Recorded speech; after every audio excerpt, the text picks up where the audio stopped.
Years ago, my husband and I were in that same spot. We were called to start a ministry. Boy, we came up with all these deficiencies that we didn't have. We didn't. How do you start a church? What? Who does that? What? We're not. We don't have enough education, or we don't have enough money. We have later. God understands. We got to get together. We got to get some other stuff together. Then we can go do it. That time never came up.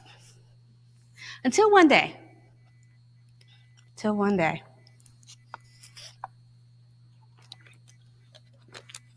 One day we got a knock on our door. We were living in Mansfield at the time. And our friend Rufus shows up. Rufus is called to the ministry. Rufus knocks on the door and he says, "Come on, I want to show y'all something. Follow us." I said, "Okay." So we get in our car, we follow him. We drive up to this building. And my husband looks at him and said, "No, you didn't. No, you didn't." And he goes, "Yes, I did." And so we go into this building. And it wasn't in the best of neighborhoods, but it was big. It wasn't huge, but it was a building. And he comes in there and he starts telling us about the building. He said it was a big open space. He said, and I wanted to divide it, so I built a wall. And I'm like, who building walls?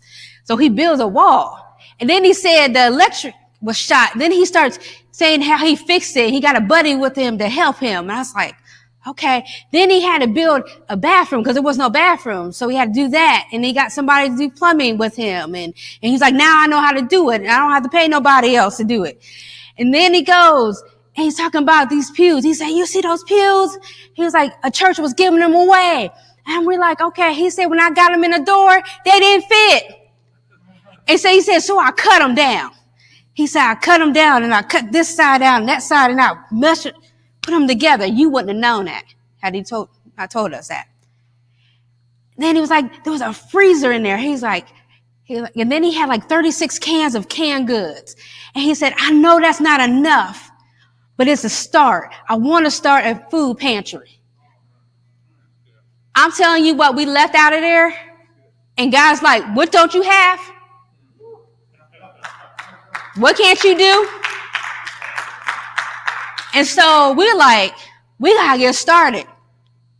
But what happened to our deficiencies? They were still there. So what do we have to do? We had to change how we thought about them. Bible talks about renewing your mind, right? All right. So we had to think of them differently. And so we had to turn them into problems that need solutions. Notice my hand motions. Problems that need solutions. You're going to catch this in a moment. So, problems that need solutions. Why? Because I'm a problem solver. I've been solving problems for years. Matter of fact, you're a problem solver. You've been solving problems for years. Matter of fact, some stuff that's actually a problem doesn't even register as a problem sometimes. For example, if I go in my kitchen and go make a sandwich and I find out there's no bread, technically that's a problem. But guess what? I'm going to get in my car and go to the store, get the bread. Boom. It doesn't register. Let's take a little further. Any of y'all got children? Any of your children ever climb out the crib when they were a baby? So did mine.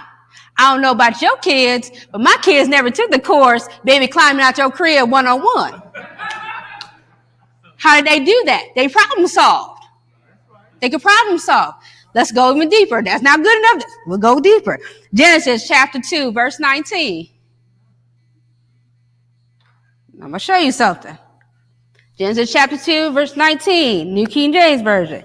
It says, out of the ground, the Lord formed every beast of the field and every bird of the air and brought them to Adam to see what he would call them. And whenever Adam called each living creature, that was his name. This is the first time Adam's problem solving. Catch this. The Bible is very clear that God created the animals, but he did not name them. Right? Okay. So he creates them And he brings them Adam. Why is he bringing them Adam? Because he knew what he put in Adam. He knew that he put some problem-solving ability in Adam. And if Adam has that problem-solving ability, you and I have the problem-solving ability. All right, let's go a little deeper. Genesis chapter 1, verse 11.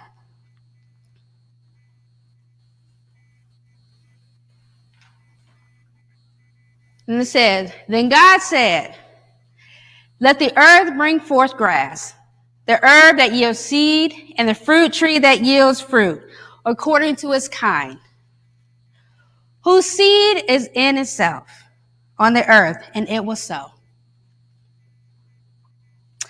Genesis chapter 1, verse 11 teaches us that the seed of everything is in itself. Because the seed of everything is in itself, it's impossible for me to be able to problem solve as an infant and get to here in my life and not be able to problem solve. Because the seed of everything is in itself, I can do something one time. That's all I got to do is one time successfully, and I can do it again. Parents, if your children behave one time, guess what? They can do it again. Right? I work at schools, and I have kids who have behavior problems, and they tell me that I can't do it. I say, yes, you can, because you did it one time. And you can do it again. I was like, you don't know who you messing with. I got some knowledge. Do it one time, you can do it again. You better get this in your spirit. Have you ever taught anybody how to tie their shoes, or how to cook, or how to play an instrument, play some sports? You ever do that? Guess what? You're now teachers. Congratulations. You already did it once, and because the seed of everything's in itself, all you got to do is one time. You can do it again. Now think about this. Adam. Let's go back to our first example. Adam was naming all the animals. The Bible doesn't say that he ever ran out of names, right? Right? All right. How do you do that? The seed of everything was in itself. He said, I'll call this one cat. I'll call this one dog. I'll call this one coyote. I'll call this one a cow. I'll call this one a horse. I'll call this one a zebra. How do you do that? Because the seed of everything was in itself. If I can do it one time, I can do it again. You better get this in your spirit, because once you get it in your spirit, you can do anything. You can do anything. He said, so I can do it here. If I can problem solve here, then I can do it here. Then I can do it here. Then I can do it here. Problem is when we get up here sometimes, and the enemy's talking to you, and he's telling you what you don't have, but then he's also telling you something else. The stakes are higher. Stakes are higher. See, it was one thing when you was making a decision, it was just you. But then, it's you and your spouse, and then you throw some kids up in there, and every decision you make affects everybody. Maybe that's on your job. Maybe you was over one person. Now you over 10, and he starts talking to you. And then we get immobile. We can't move. So what do?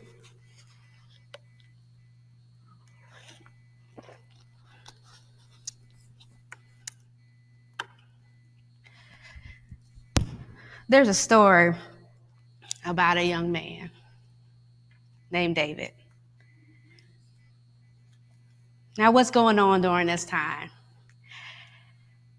The Israelites and the Philistines are about to fight one another. The Bible says that the Israelites were on one side of the mountain, there was a valley, and then on the other side were the Philistines. So they were ready to battle one another. And then the giant Goliath comes up and he starts talking trash. And he goes, we all ain't got to fight. I'll represent the Philistines. Y'all find one person that can fight me. And if you guys win, we'll be your slaves. But if we win, you be our slaves. And the Bible says they ran. The king ran with them. I'm sitting there trying to think about when I'm reading this is why they even let him write the narrative. Because he could have stopped right there. But they didn't do that. They ran away. Then they began to look at each other like, you can't go up there because, you ain't got what it takes. And they're like, you can't go because you ain't got what it takes. And everybody tripping. They doing this for 40 days. 40 days. They said, the Bible says that Goliath came out morning and evening doing that. And they ran every time. So now you see this young man named David. David comes in there and he sees this. He hears Goliath talking mess. He sees them running. And the funniest thing is that he don't even talk to them about running away. He starts, what's going to happen to the man who kills this giant? What benefit is there? He going around. And they said, and then they was telling him, well, the king said such and such, such. He's like, okay. And he's like, no. What's going to happen? And he's going around. And it's like a wildfire going through that army. Can you see that? This whole army. This one young man's coming up there talking something different. Because when you start talking something different, all of a sudden, people are listening. People are like, what? What? You got the answer? What? So he goes up in there. And it gets back to the king. And he goes up to the king and he says, don't let no man lose heart. I got this. Your servant. I'm going to go fight him. But then you got Saul. Saul said, you can't do it. Oh, Lord. Help me. All the people in the world trying to tell you can't do something. Because the way they see the world. Way they see the situation. But David, he goes up there. He says, your servant sees after his daddy's sheep. When a bear or lion came and got one of those sheep, I ran after it. I rescued that sheep. And when that lion or bear came to attack me, I killed them dead. And he's like, and the same God, the very same God, because the seed of everything's in itself. The same God that saved me from the lion and from the bear is the same God going to save me from this giant. The same God. And the rest is history. But how did he do it? He grabbed back. He understood. He understood a principle that the seed of everything was in itself. That all I have to do is one time, be successful at it one time. And I can do it again. One time. We make this so much harder than it has to be. He's like, one time. And they're like, and don't you know, the stakes were higher. He took an example about his daddy's sheep, what has to do with his livelihood. But then he goes, but this other thing, when he's fighting Goliath, that was the stakes were even higher. Him fighting that, the outcome of that battle was going to decide the fate of all these people, a nation. But he didn't let that disturb him. Because he said the same God, seed of everything is in itself. So what do we do? What do we do? What's God's way of doing this? Well, God's way is always saying, take an inventory. What's in your house? He said, what's in your house? Because if God called you to it, you have a starting point. You already have a starting point. I guarantee it. Now, sometimes it's hard to find the starting point. So what do you do with that? You pray. Remember we just did prayer? Yeah, okay. All right, so open the eyes of my understanding. That is Ephesians chapter 1, verse 15 through 23, which that should be very familiar because Pastor Ray asked us to pray that over our prayer partners. Hopefully you're keeping up with that.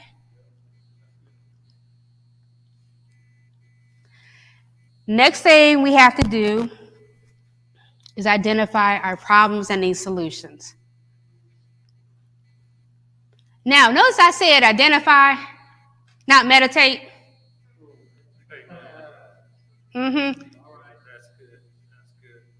Identify.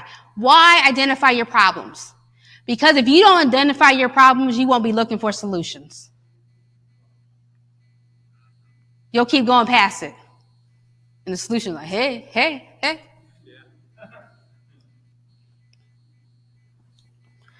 Third thing, go to work. It's very simple. Identify our starting point, identify our problems that need solutions, and go. Because you have a starting point. And that's all you need is a starting point. That's it. I know we want to have everything under the sun and all the bells and whistles to go and do something, but that's not faith. Turn to John chapter 16, verse 33.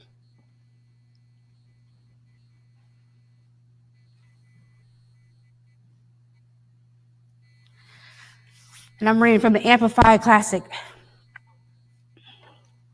So John chapter 16, verse 33.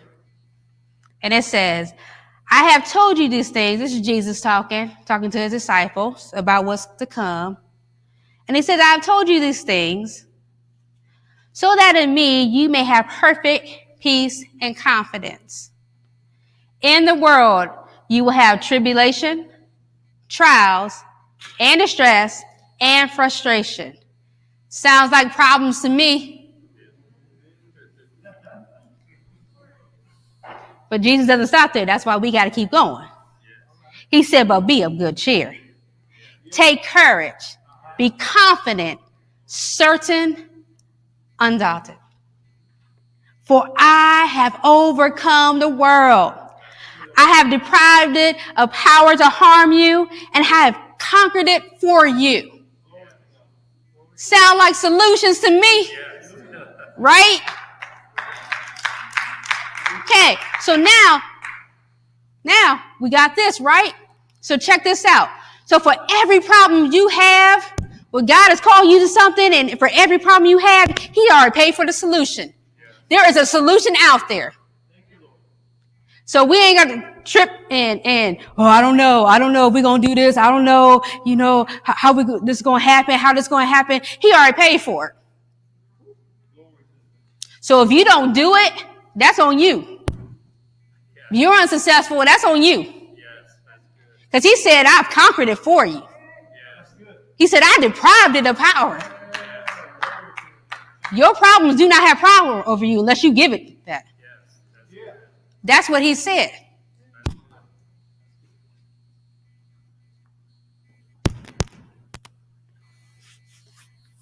Now, when I was young,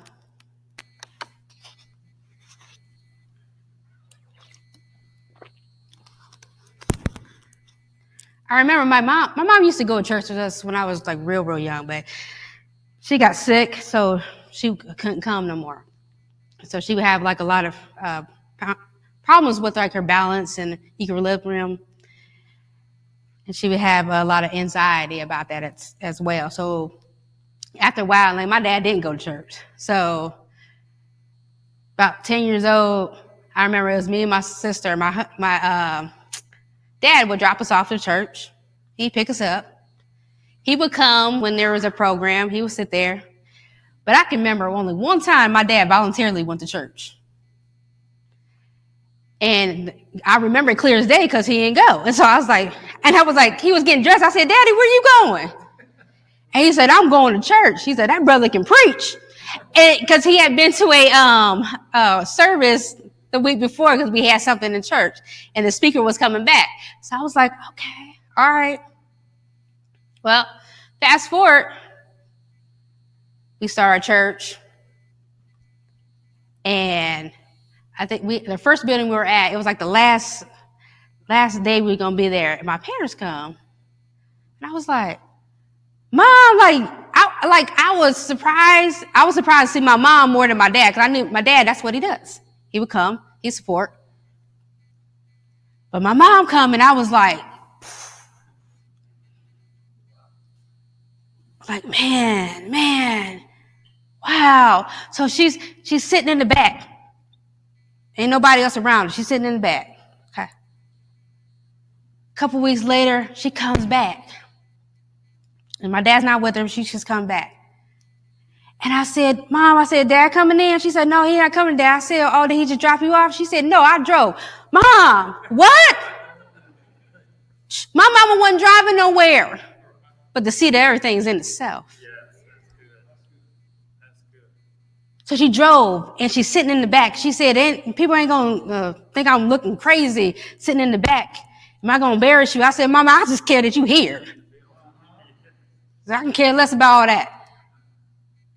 Fast forward, we have a covenant ceremony with Dr. Mike and Dr. Dee in Maryland. And I said, Ma, I know you might not be able to sit in the service, but come on the trip anyway. At least you're in the vicinity. My mama not only went to the service, sat smack dab in the sanctuary, surrounded by people, and stayed for the whole thing. And I knew everything it took her to do that. But the seed of everything is in itself. And if not only will you be able to do the same thing over and over, but you'll do greater things because there's a confidence that builds up in you. It's kind of like David when David was talking about him lying in the... He wasn't studying no Goliath because he already had his confidence built up. My daddy went from not going to church at all. Then he started coming. I was like, oh, okay, he come. And my husband's like, and he came like a couple times. I was like, oh, okay, all right, Daddy come, okay, maybe he's supporting. But he kept on coming. And then my husband's like, oh, he's just coming to support. I say, nah. I was like, coming one time was coming to support us. He might send a little offering here and there. But he kept on coming. Kept on coming. To the point that I can count on one hand how many times in 7 years he missed service. Until he went on to be with the Lord. How does that happen? The seed of everything is in itself. Not only did he come, he was our most committed member. And I mean, not just showing up, but in his giving, in his participation. Became a deacon in the church. I'm just like, I'm grown, and I'm like, then I'm sitting in there. I got to go to church with my parents together. Oh my goodness. The fact that you can come in and sit with your family, because I didn't have that growing up. But when I got to be an adult, and it's all because we were obedient and doing what God wanted us to do. And he said it's bigger than you. Stop tripping about everything you don't have. And think about the stuff that you do have in you.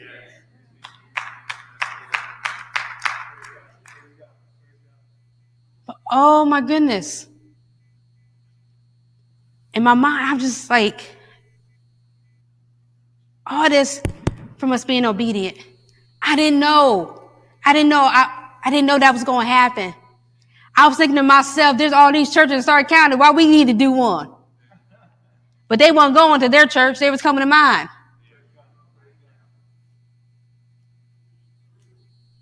They weren't thinking, like my daddy wasn't thinking about nobody church. But he came to mine. Matter of fact, he took the teachings home. And like I saw changes in him. Oh my word. Like, I can't even explain to you the change.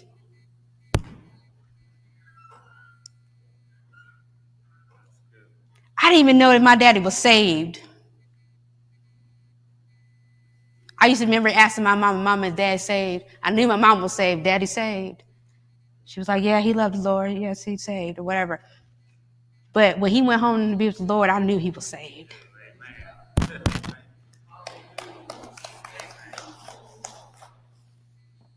But everybody, the seed of everything is in itself. Do it one time successfully. That's it. You can do it again. One time, you can do it again. So let me go back over. How does God have us? What is his approach? Number one is what? Identify your starting point. Everybody say that. Identify your starting point. Number two, identify your problems that need solutions. And number three, go and do the work. Amen. Amen. Well, thank you for tuning in to the broadcast today. I know that you heard a word that's going to change your life. One of the things here at Spirit of Faith, we say that we inspire, empower, and equip people to walk in their purpose. And we just believe that the word that you heard on today is going to help you walk in your purpose. But in order to do that, everyone needs a pastor. And we want to reach out to you as the pastors here at Recharge Cafe to let you know you need a pastor, because it takes another man or another woman to take someone to their next level in life. And not only that, there's going to be times in all of our families where we have trauma, where we have stuff happens, right? And you need a pastor. You need someone to pray with you. You need someone that will help take care of your family needs. And we're here to do that for you. Whether you're near or far, you can be part of what we're doing here. So there's information at the bottom of the screen. You can reach out to us and contact us, either myself or Pastor Brenda or the Tufts, Pastor Shelton, Pastor Emily. We have pastors here that we love you because we love God, and we want you to have the best in your life. So we just look forward to hearing from you.